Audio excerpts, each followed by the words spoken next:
Nah, saudara-saudaraku yang dikasihi Tuhan, jadi sekali lagi ada ketakutan, ada kecemasan, ada kekhawatiran yang muncul di dalam hati seorang Mose. Jangan-jangan saudaraku mereka berlaku seperti apa yang terjadi kepada nenek moyang mereka, yang menyebabkan akhirnya mereka gagal memasuki negeri perjanjian. Sehingga kalau kita baca di dalam seluruh pasal yang keempat ini, berulang-ulang kali Moses selalu menyampaikan kepada mereka, berhati-hatilah, berhati-hatilah, waspadalah, waspadalah. Kenapa saudaraku yang dikasihi Tuhan? Karena Moses tahu betul bagaimana pribadi, bagaimana karakter tabiat daripada bangsa Israel ini.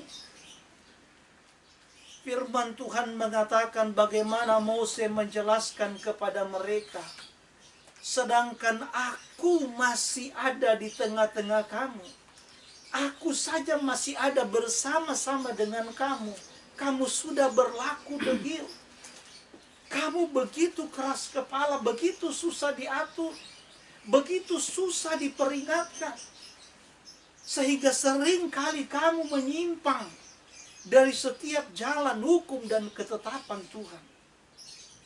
Bahkan kalau kita baca di dalam pasal yang keempat ini, bagaimana Mose menyatakan kepada mereka, gara-gara kedegilan hati kamu, gara-gara keras kepalanya kamu, gara-gara kamu memberontak terhadap Yahweh Elohim, sehingga Tuhan murka terhadap aku. Sehingga dia bersumpah bahwa aku tidak akan bisa menyeberangi sungai Yordan ini. Dan aku tidak akan masuk ke negeri yang telah Tuhan janjikan. Itu semua terjadi karena keras kepalanya orang Israel, karena kedegilan mereka, karena pemberontakan mereka. Sehingga saudaraku, berulang kali dalam pasal yang keempat ini saya mencatat ada 3 kali Mose mengingatkan kepada bangsa Israel untuk berhati-hati, berhati-hati, dan berhati-hati. Waspadalah. Engkau harus berpegang kepada perjanjian yang telah diikat oleh Yahweh Elohimmu dengan nenek moyang. Bahkan perjanjian yang telah Tuhan ikat dengan engkau. Supaya engkau tidak menyimpang dari jalan-jalan Tuhan. Karena Tuhan katakan, saudara, ketika engkau menyimpang dari jalan-jalan Tuhan, ketika engkau menyimpang dari Torah Tuhan, maka Tuhan akan mengizinkan engkau akan diserahkan ke berbagai macam bangsa. Engkau akan mengalami kesukaran, engkau akan mengalami penderitaan, engkau akan mengalami malapetaka, engkau akan mengalami wabah, penyakit, dan yang lain-lain. Karena satu hal yang Tuhan inginkan, hanya satu, agar supaya bangsa Israel tetap berpaut kepada Tuhan dengan hidup melakukan apa yang Tuhan inginkan. Nah, Bapak, Ibu, saudara-saudara yang dikasihi Tuhan, kalau kita melihat apa yang menjadi peringatan daripada seorang Mose terhadap bangsa Israel, maka kita diingatkan akan sebuah pesan yang Yeshua sampaikan kepada para muridnya sebelum dia ditangkap, sebelum dia diadili, disiksa, dan akhirnya disalibkan dan mati di atas kayu salib. Ada pesan yang Yeshua ingatkan kepada para muridnya.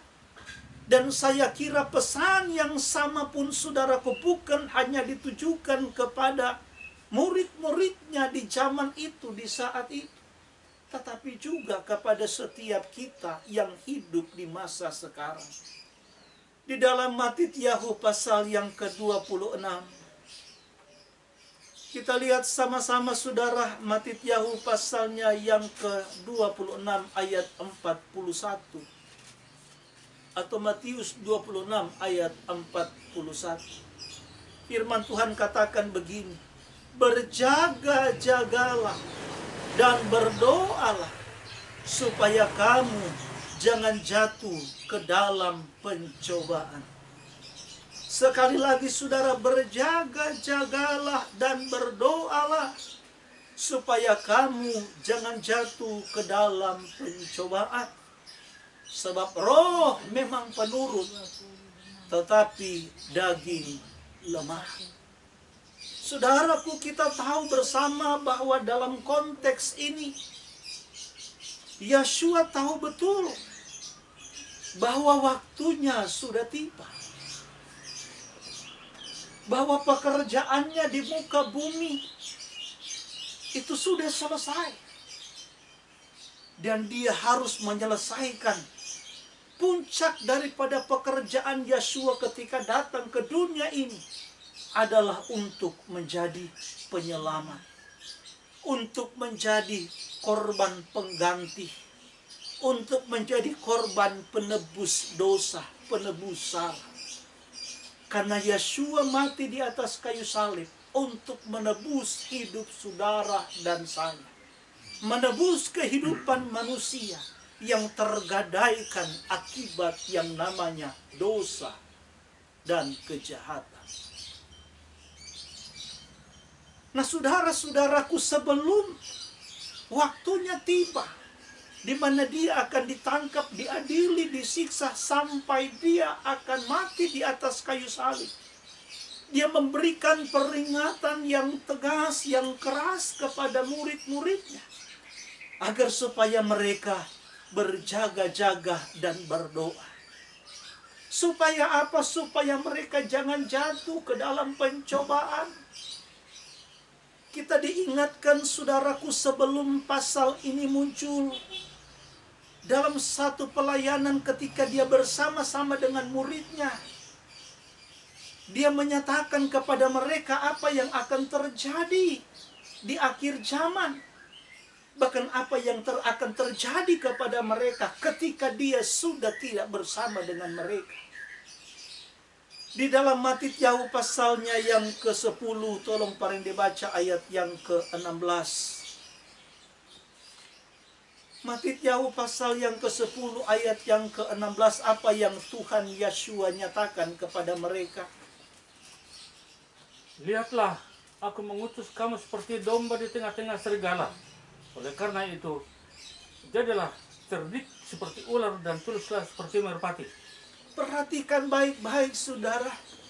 Apa yang Yeshua katakan, lihatlah, aku mengutus engkau. Ketika Yeshua mau meninggalkan mereka, menyelesaikan misi, ketika dia datang ke dunia ini dengan membawa misi penyelamatan, apa yang dia bilang, lihatlah aku mengutus kamu, lihatlah aku mau meninggalkan kamu ini seperti domba di tengah-tengah serigala. Saudaraku yang dikasihi Tuhan, para pengikut Yeshua HaMashiach termasuk para murid, para talmidin digambarkan seperti domba. Kalau mungkin domba hanya di tengah-tengah kambing, gak perlu ada yang ditakutkan. Domba di tengah-tengah rusa, domba di tengah-tengah ternak-ternak yang kita tahu. Bukan yang namanya binatang pemakan daging alias karnivora. Mungkin aman saudara.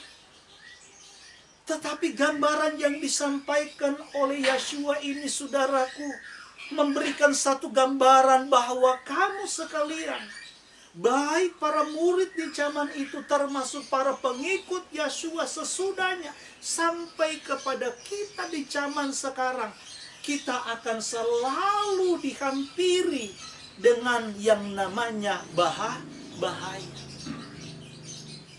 Kita akan selalu saudaraku bersentuhan, bersahabat dengan yang namanya ancaman. Bahkan penderitaan dan aniaya. Sehingga yang saya sampaikan kepada kita, kalau kita bicara tentang yang namanya penderitaan, tentang aniaya besar, tidak usah kita bicara ketika anti Hamasya itu berkuasa. Sejak dari zaman Yeshua sudah menyatakan itu kepada murid-murid. Dan itu pun dia mau ingatkan kembali kepada saudara dan saya, bahwa kita pun tidak luput dari semua hal itu. Sehingga ayat yang ke-17 dari Matthieu pasal yang ke-10 itu bilang, itulah sebabnya hendaklah engkau tulus seperti merpati, cerdik seperti ular, tetapi tulus seperti merpati. Itulah sebabnya saudaraku, Tuhan mengingatkan agar supaya kita tetap menjaga ketulusan hati kita, kemurnian hati kita di dalam mengiringi Yeshua, dengan tetap berpegang kepada firman Tuhan, tetap berpegang kepada sumber kebenaran yang memberikan jaminan kepastian, kehidupan dan keselamatan yang kekal. Kalau kita baca ayat selanjutnya, ayat yang ke-18, di mana firman Tuhan menjelaskan memang kamu akan diserahkan kepada pemuka-pemuka agama, kamu akan diadili, kamu akan disiksa, dan yang lain-lain. Dalam pasal yang lain, Yeshua menjelaskan kepada murid-muridnya, kamu harus ingat, jangan kamu takut kepada mereka yang hanya bisa membinasakan tubuh, yang hanya bisa membinasakan tubuh, tetapi tidak berkuasa untuk membinasakan jiwa manusia. Itulah sebabnya kata Tuhan, takutlah kepada Dia, takutlah kepada Bapa Yahweh yang bisa membinasakan dua-duanya. Bukan cuma tubuh jasmani, tetapi juga jiwa seseorang melalui yang namanya penghukuman kekal. Nah, itulah sebabnya saudara-saudaraku yang dikasihi Tuhan, saya mau ingatkan kepada kita sebagaimana Mose memperingatkan bangsa Israel, agar supaya mereka waspada dan hati-hati. Karena Mose tahu bagaimana sikap, perilaku, tabiat mereka. 40 tahun Mose berjalan bersama dengan mereka di padang gurun. Jadi Mose tahu karakter mereka, saudara. Sehingga Mose mengingatkan mereka. Karena di depan mereka, saudaraku, akan ada banyak tantangan, godaan dan cobaan. Akan ada banyak kesukaran dan penderitaan serta pergumulan. Yeshua mengingatkan kepada murid-muridnya, saudaraku, bukan hanya konteks di zaman itu, di waktu itu, tetapi juga sesudahnya sampai di zaman kita sekarang. Maka jangan heran Rasul Saul menegaskan kepada Timotius dalam suratnya yang kedua, dalam 2 Timotius 3 ayat yang pertama. 2 Timotius 3 ayat yang pertama bilang apa, saudara? Tolong Pak Rende baca. Dan ketahuilah ini, bahwa pada hari-hari terakhir akan datang masa yang sukar, karena manusia akan perhatikan baik-baik. Saul katakan, saudaraku, bukan hanya kepada anak didiknya Timotius, tetapi kepada semua orang yang percaya. Kamu harus tahu bahwa pada hari-hari terakhir akan datang masa yang sulit, akan datang masa yang sukar.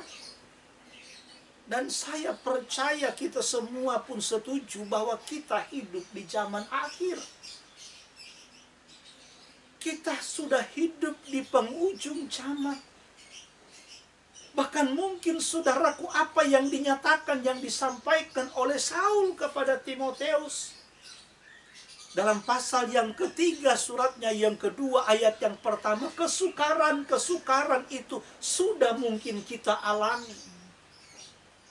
Apalagi dengan situasi pandemi sekarang yang melanda seluruh dunia, termasuk bangsa kita Indonesia ini. Sepertinya saudaraku begitu sulit. Jangankan untuk kita menikmati lebih, cukup saja saudaraku itu sudah puji Tuhan. Asalkan kita makan cukup, mau bayar uang sekolah anak cukup, bayar kontrakan cukup, bayar listrik cukup. Kalau semua kita senantiasa menikmati rasa cukup itu, sudah puji Tuhan, haleluya. Tetapi saudaraku, dengan kondisi dan situasi sekarang, jangankan orang-orang kecil, pengusaha-pengusaha kecil, sampai pengusaha-pengusaha besar, orang-orang besar pun saudara mengalami dampak daripada pandemi COVID ini. Sehingga ada begitu banyak pengusaha-pengusaha besar yang gulung tikar. Ada begitu banyak angka pengangguran. Boro-boro kita mencari lapangan pekerjaan, yang sudah kerja pun dirumahkan. Nah, kalau sudah situasi seperti ini, saudaraku, pastilah kita akan mengalami begitu banyak kesulitan, kesukaran. Kita harus membayar uang sekolah anak, kita harus membayar kontrakan. Belum lagi hidup berjalan hari-hari, kita harus makan. Kebutuhan-kebutuhan yang lain. Dan yang lain-lain. Tetapi saudaraku, firman Tuhan selalu menjadi jaminan dan penghiburan bagi setiap kita. Yesua mau ingatkan dan katakan kepada kita bahwa orang-orang yang percaya kepada Dia, yang menjadi miliknya, yang telah ditebus dengan pengorbanan Yesua HaMasiah di atas kayu salib, sesungguhnya kata firman Tuhan, mereka bukan berasal dari dunia ini, tetapi mereka berasal dari Samaia. Dunia ini hanya tempat kita sementara.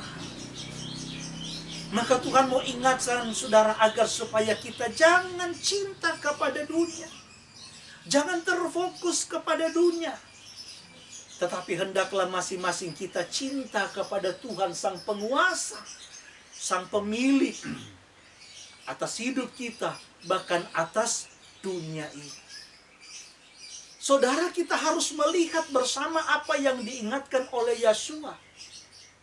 Kenapa Tuhan bilang berjaga-jagalah dan berdoalah supaya kamu jangan jatuh ke dalam berbagai macam pencobaan.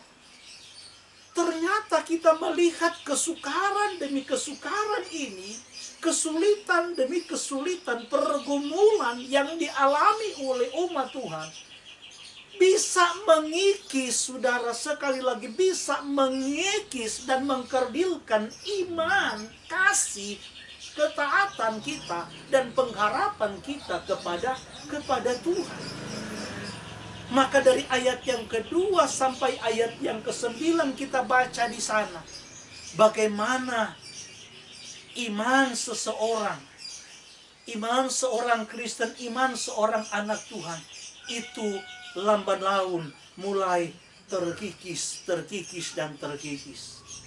Di sana dijelaskan orang mulai mencintai dirinya sendiri, akan menjadi hamba uang.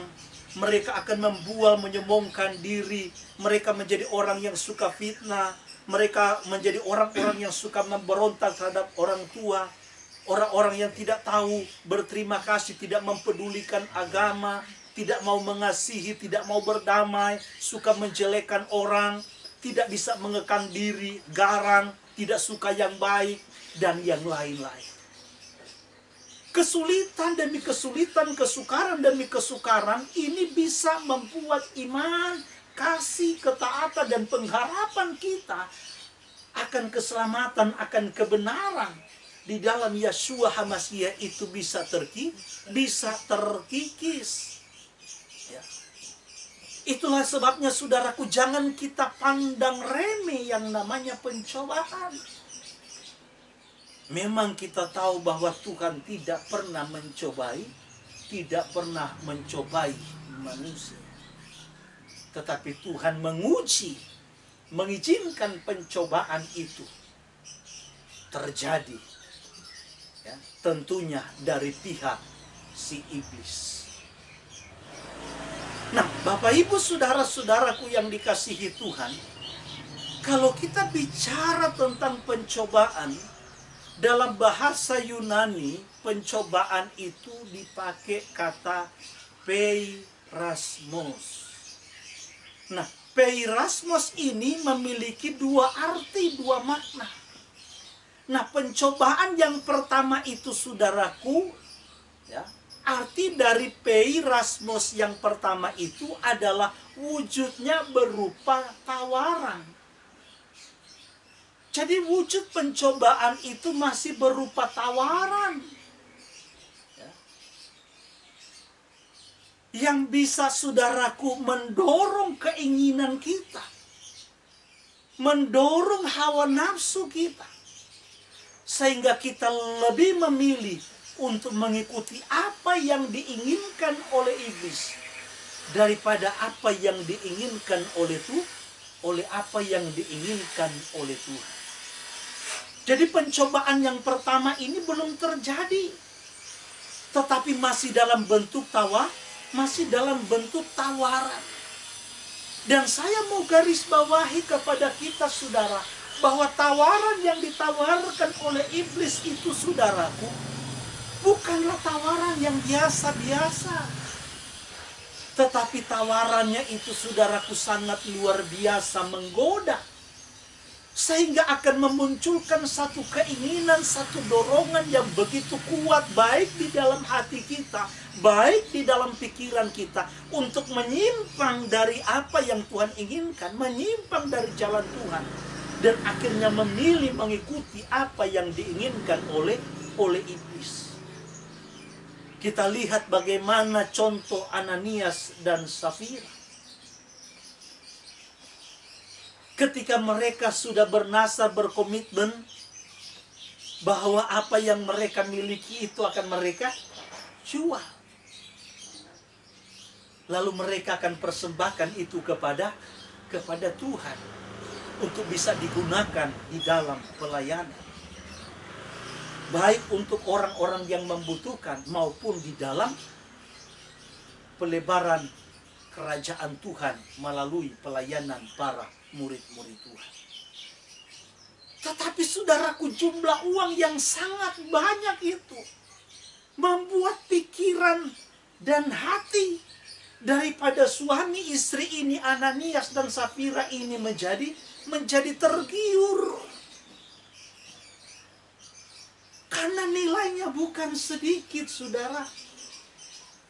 Nominalnya itu bukan kalau kita sekarang 1.000-2.000.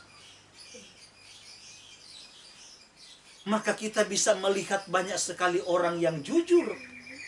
Kalau melihat ada uang 2.000 rupiah, uang 1.000 rupiah yang jatuh dari seseorang. Nah, biasanya kalau kita lihat ada orang jatuhin, ya, apakah sengaja tidak sengaja 2.000 apa 1.000, kita spontanitas bilang, Pak, Bu, itu uangnya jatuh. Tapi kalau yang jatuhnya satu ikat, saudara, yang jatuhnya saudara satu bal, ini yang kadang-kadang saudaraku yang saya katakan, pencobaan yang dalam wujud tawaran yang diberikan kepada manusia, diberikan kepada kita, sehingga akhirnya di dalam pikiran dan hati terjadi satu pergulatan, terjadi satu tarik menarik antara kuasa hitam dan kuasa putih. Kalau di film-film animasi antara malaikat gelap dan malaikat terang.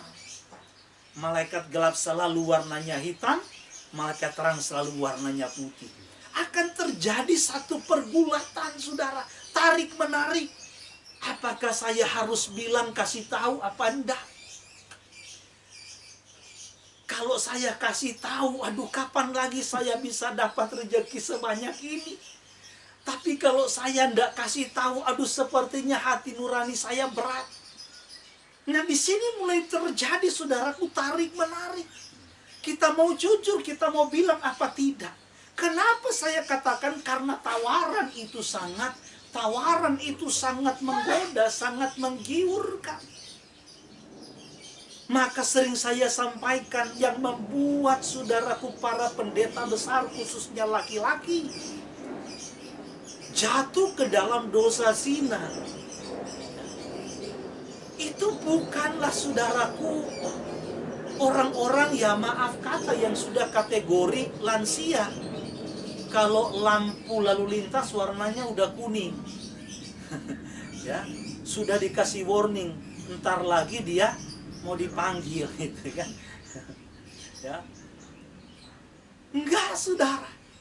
Yang membuat para hamba Tuhan besar, para pendeta yang tersohor, yang sudah melakukan begitu banyak mujizat, itu dengan ibu-ibu muda, janda-janda muda, bahkan mungkin para gadis. Saudara, apa pernah nonton berita? Saya nonton dan dengar langsung bagaimana kejadian di Manado, seorang pemuka agama, tidak disebutkan sinodenya dari mana, seorang pemuka agama, seorang pendeta, telah mencabuli, saudara. Waktu itu sudah ada 3 perempuan, 3 pemudi yang melapor. Akibat apa? Akibat dilecehkan oleh seorang pemuka agama. Dan yang luar biasanya, mereka ini pun adalah jemaatnya. Mereka adalah para penari-penari, ya, penari tamborin yang terlibat aktif dalam pelayanan. Dibungkus sedemikian rupa bahasanya, kalimatnya, seolah-olah ini dikehendaki Tuhan. Dibungkus sedemikian rupa sehingga terkesan ini tidak dosa. Bayangkan, saudara. Maka saya sampaikan beberapa waktu yang lalu, ada begitu banyak pendeta, ada begitu banyak pemimpin agama, khususnya yang mengaku hamba Tuhan, yang coba menyetir Tuhan, yang coba merayu, membujuk Tuhan untuk dapat mengikuti pola pemikiran mereka, dapat mengikuti apa yang diinginkan mereka. Sehingga kadang-kadang pun, saudara, melakukan hal yang bertentangan dengan firman Tuhan, dianggap Tuhan pun toleransi. Nah, saudara-saudaraku yang dikasihi Tuhan, itulah sebabnya jangan main-main dengan pencobaan. Itu, saudara, makna yang pertama dari kata peirasmos tadi, yaitu masih dalam wujud tawaran. Nah, yang kedua, saudaraku, arti yang kedua, makna yang kedua, yaitu pencobaan yang wujudnya berupa penderitaan dan kesukaran. Seperti apa yang dialami oleh seorang Ayub. Bayangkan, saudara, kesukaran, penderitaan yang dia alami. Dari konglomerat jadi konglomeraat. Melarat betul. Kenapa? Karena semua yang dia punya, saudaraku, itu habis dalam sekejap mata. Bukan hanya sekedar itu. Bukan cuma ekonominya yang hancur-hancuran. Bukan cuma usahanya yang hancur-hancuran. Tetapi juga, saudaraku, tubuhnya. Dia mengalami sakit yang luar biasa. Bukan hanya tubuhnya, bahkan keluarganya pun ikut berdampak. Memang ekonomi ini gak main-main, sudah. Saya sudah pernah sampaikan kepada kita, iblis itu, saudara, bukan maha tahu, tapi dia banyak tahu. Karena memang usianya pun sudah ribuan tahun. Cara menjatuhkan orang dia tahu, makanya kenapa Dia minta izin sama big boss, sama bos besar. Dia minta izin sama Tuhan. Untuk apa? Untuk menguji iman, ketaatan, kasih daripada seorang Iyob. Melalui apa? Melalui ekonomi. Kenapa? Karena iblis tahu biasanya orang kalau sudah soal ekonomi pasti akan hancur. Imannya akan ikut hancur. Karena kalau ekonomi, saudara, semua akan merasakan. Istri akan merasakan, anak-anak pun dalam studi pendidikan akan merasakan. Sehingga situasi keadaan sekarang, saya kalau malam, saudara, suka nongkrong sama teman-teman, ya, orang-orang baik yang muda maupun yang tua, ya, duduk di depan sambil ngobrol-ngobrol. Ada beberapa teman kita ditinggalkan istri. Kenapa? Karena orang ini sudah nggak mampu menafkahi.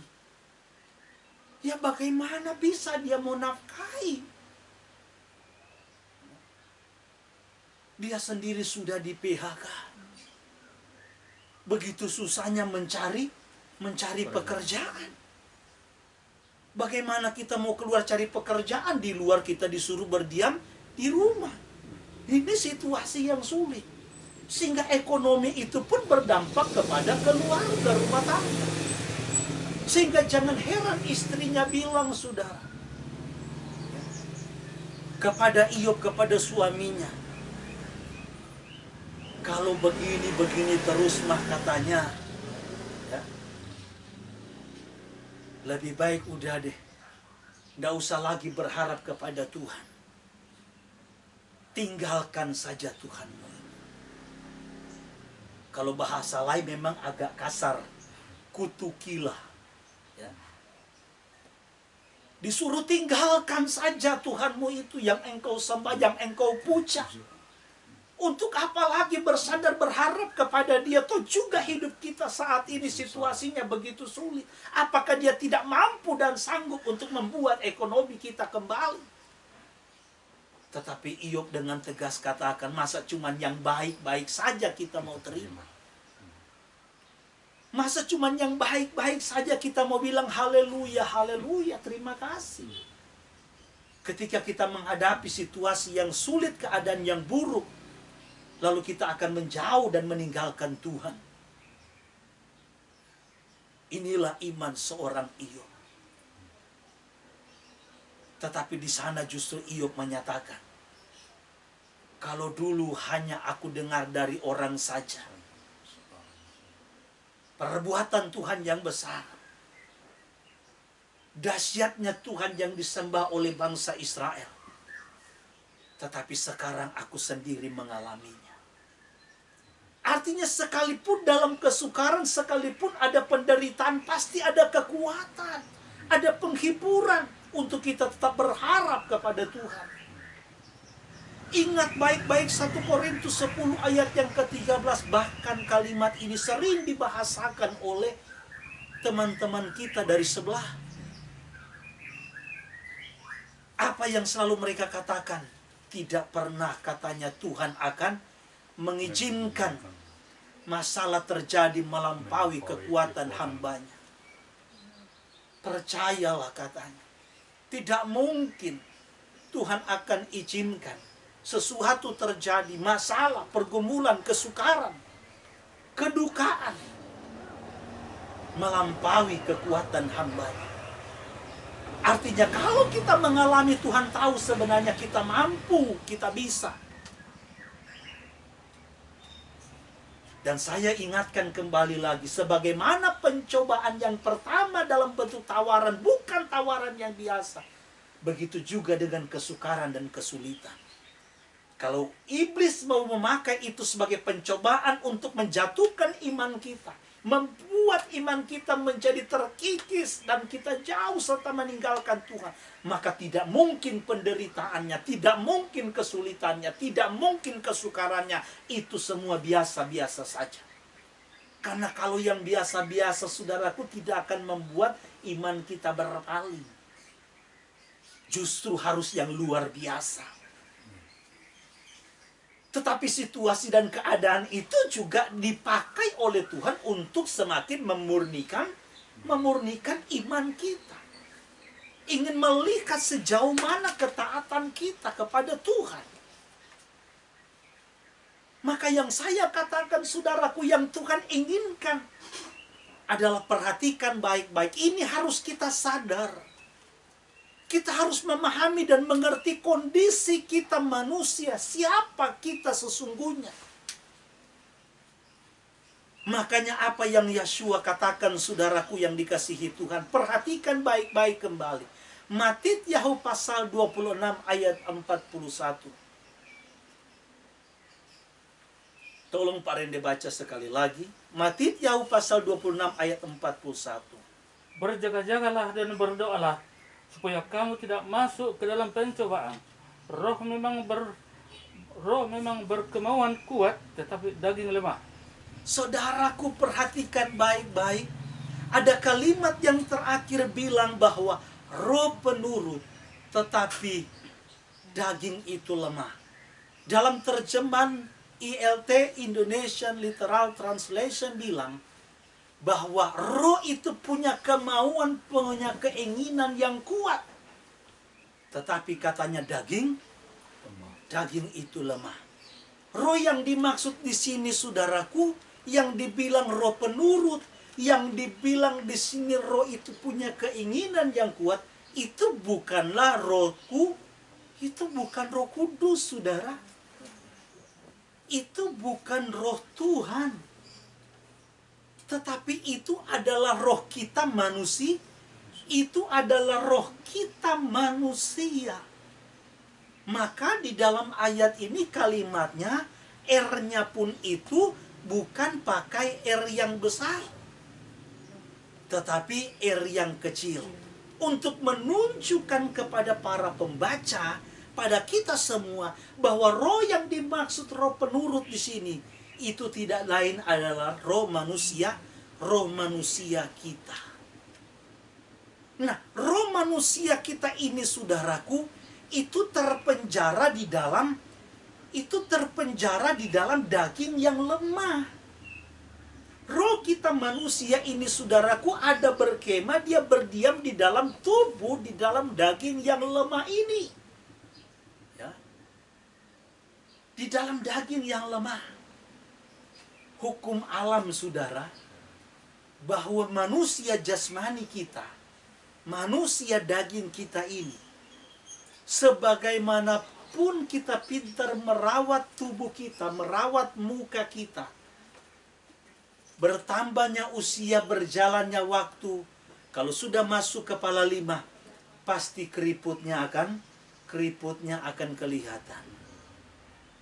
Berjalan dengan waktu, saudaraku, pasti tenaga kita pun akan semakin berkurang.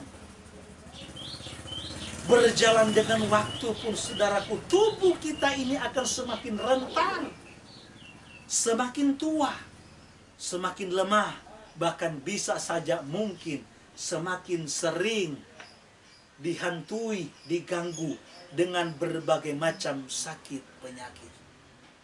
Ini namanya penyakit tua. Kalau kita mau lihat tokoh-tokoh di dalam kitab suci, ya, hanya satu mungkin yang saya temukan yang mengeluarkan satu pernyataan seperti Kaleb bin Yefuneh. Ya. Dulu aku waktu keluar dari Misraim, itu umur 40 tahun, kuat dan perkasa. Nah, sekarang pun katanya aku sudah 80 tahun. Tetapi semangatku, kekuatanku, apalagi spirit gairahku, itu masih tetap sama. Nah, saudara, saya mau jelaskan kepada kita bahwa manusia batinia, manusia lahiriah kita, daging kita ini, berjalan dengan waktu, termakan dengan usia, pasti akan semakin merosot, akan semakin lemah. Akan semakin lemah.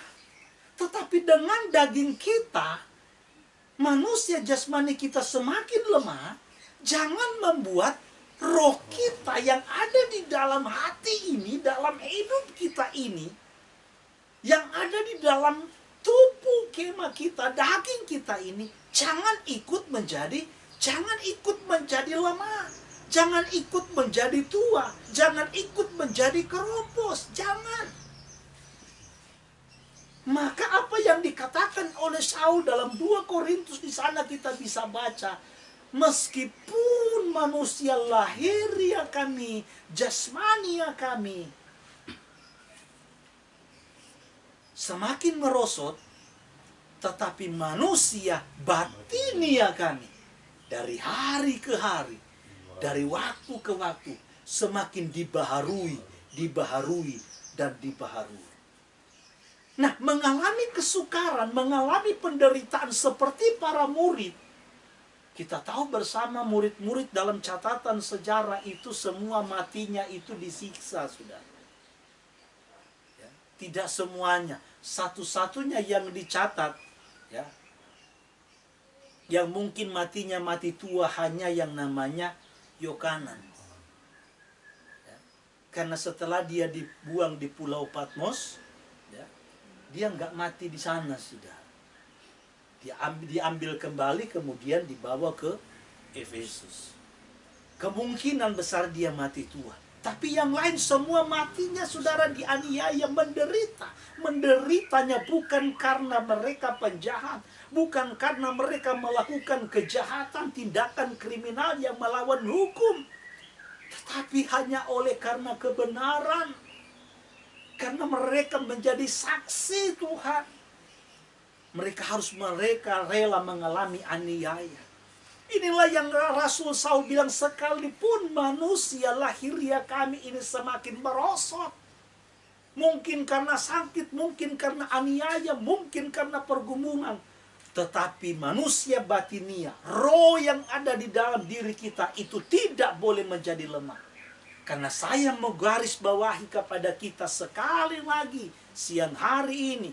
Saya mau garis bawahi kepada kita semua, kunci untuk kita menang dari segala pencobaan itu bukan terletak pada daging kita, itu bukan terletak pada manusia lahiriah kita, tetapi terletak kepada roh kita, terletak pada manusia batinia kita.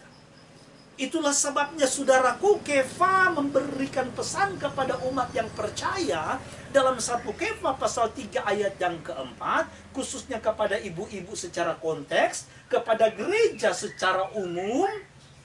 Jangan kita hanya sibuk mendandani apa yang lahiriah, apa yang jasmania.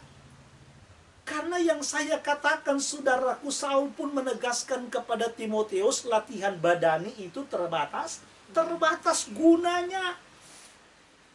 Terbatas gunanya. Tetapi ibadah itu berguna di dalam segala hal karena mengandung janji. Kefa menjelaskan, saudaraku, kepada perempuan-perempuan bagaimana supaya mereka mendandani manusia batinia mereka, bukan manusia lahiriah. Karena sepintar apapun, ya, sehebat apapun kita menjaga fisik kita, menjaga bodi kita, menjaga wajah kita, pasti berjalan dengan waktu, ya, bertambahnya usia, pasti semua akan berubah. Pasti saudara akan kisut. Yang tadinya kenceng-kenceng, ininya kenceng, tiba-tiba mulai keriput. Ya. Yang ininya kenceng, saudara, mulai keriput. Ya. Kemudian ininya udah mulai turun. Dan yang lain-lain. Tetapi manusia batinia kita itu harus perkasa. Makanya Yesua katakan kita harus berjaga dan berdoa. Saya sudah jelaskan beberapa waktu yang lalu tentang arti dari berjaga-jaga. Ada 2 pengertian dari bahasa Yunaninya, yaitu gregoreu. Berjaga yang pertama yaitu tidak tidur, alias sikap waspada. Kemudian berjaga yang kedua itu ada antisipasi. Kalau tahu mau hujan, harus bawa payung, bawa jas hujan. Itu berjaga. Jadi ada antisipasi. Maksud dari tidak tidur, maksud dari waspada, antisipasi di sini, saudara, bukan berarti bahwa kita memahaminya berarti kita nggak boleh tidur. Ya, artinya nggak boleh istirahat, nggak boleh tutup mata, bukan. Tetapi dari waktu ke waktu kita terus mengoreksi diri kita, mengoreksi hidup kita, dan membawa hidup kita untuk semakin berpadanan dengan firman Tuhan, berpadanan dengan Torah Tuhan. Buang segala kejahatan, buang segala kedagingan, hawa nafsu duniawi, dan pacu diri kita. Jadi yang memacu itu adalah diri kita sendiri. Nanti Tuhan melalui rohnya akan memberikan kita spirit, memberikan kita kekuatan, memberikan kita semangat, dorongan, supaya kita dimampukan. Tetapi niatnya harus dari diri kita sendiri. Kita punya niat yang teguh, punya keinginan yang kuat untuk membawa diri kita ditaklukkan kepada kebenaran. Jangan hanya sekedar memuaskan daging kita ini, saudara. Jangan hanya memuaskan, saudaraku, daging kita semata. Tetapi pacu diri kita agar supaya kita bisa memuaskan roh yang ada di dalam diri kita. Karena roh yang ada di dalam diri kita ini, saudaraku, harus terus senantiasa dipelihara, harus terus diberi makan dengan makanan rohani yang baik, agar supaya roh ini semakin bertumbuh dewasa di dalam iman. Kalau roh di dalam diri kita ini sudah dewasa, saudara, baru kita bisa berkata, siapakah yang dapat memisahkan kita dari kasih Yesus? Kelaparan, penderitaan, penghukuman, tidak ada yang bisa memisahkan. Kalau sudah didewasakan. Tapi kalau tidak, saudaraku, ya kalau masih kanak-kanak, ya baru ditekan sendiri, baru ditekan sedikit, ya kita sudah mulai kelimpungan, kita sudah mulai ketakutan, akhirnya berpaling dan meninggalkan Tuhan. Baru godaannya, saudaraku, belum yang cantik banget, belum yang kaya banget, ya baru yang standar, kita sudah kleper-kleper, lalu akhirnya meninggalkan Tuhan. Kenapa? Karena roh yang ada di dalam diri kita ini masih kanak-kanak. Tapi kalau sudah dewasa, sudah punya pendirian teguh, maka kita tidak akan mungkin berpaling dari kebenaran. Kiranya Tuhan menguatkan kita semua dan memberkati kita semua, sehingga menghadapi persoalan, menghadapi pergumulan, kita akan menjadi orang-orang yang berkemenangan, bahkan lebih dari pemenang. Haleluya. Tuhan kiranya memberkati kita semua. Mari kita akan masuk